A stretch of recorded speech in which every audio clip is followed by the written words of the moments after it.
Hello everybody, my name is Nicole. I'm a technical analyst and private investor. And this week I've been thinking about Leviathans. This is a biblical term for a sea monster, but today it's used more generally as a very large organization or vehicle.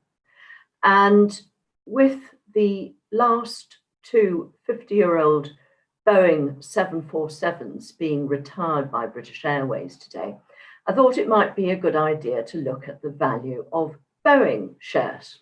So that's my first chart. My charts today are all quarterly charts, so they span a very long time horizon.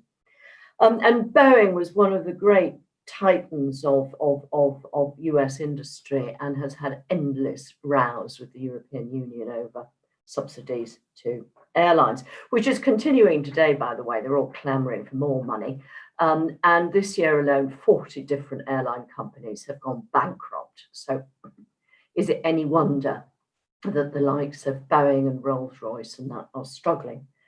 What you'll see here in the chart is that it started off in 2009 at $29, which incidentally was where it was in 1990. So, for a titan of industry, it's hardly spectacular move here that we're seeing.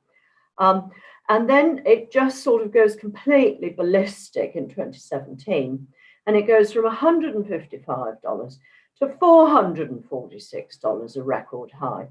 Now, quite frankly, a massive move like this, a threefold increase in value for a very large, well-established industry, is just ridiculous. And then you can see at the top there, it's a head and shoulders, actually. If I stretch it out a bit, you probably see it. And then basically, the first quarter of this year, it just gave up the ghost and undid everything it had done since 2017 and a bit more. What we're seeing in the last two quarters is mere consolidation at these lower levels. That's all. This is not a bounce. This is not exciting. This is not recovery. And there is no way in my mind that you'll get above $300 again. In fact, Boeing themselves are being quite realistic here. And here I take my hat off to management, who said that the pandemic has hit sales and is likely to do so for more than a decade. So not one to buy. My second chart is another great big monster, and it's the Anglo-British oil company Shell. And you can see for something huge like this, its progress has been spectacularly non-existent since 1997.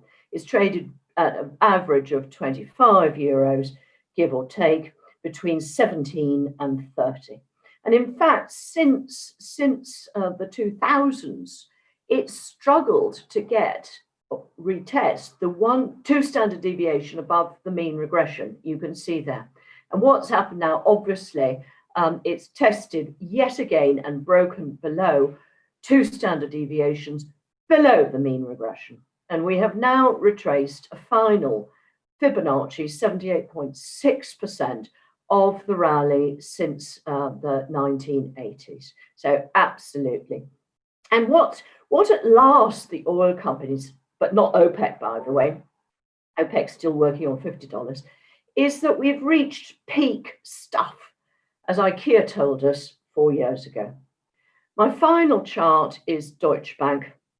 We know the banking industry is in a sorry way. This has been a roller coaster ride all along. I think it's been very unfair on shareholders.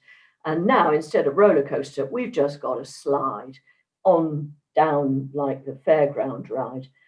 Quite frankly, its business model is obsolete. I'll see you next week and try and find some other interesting charts to show you.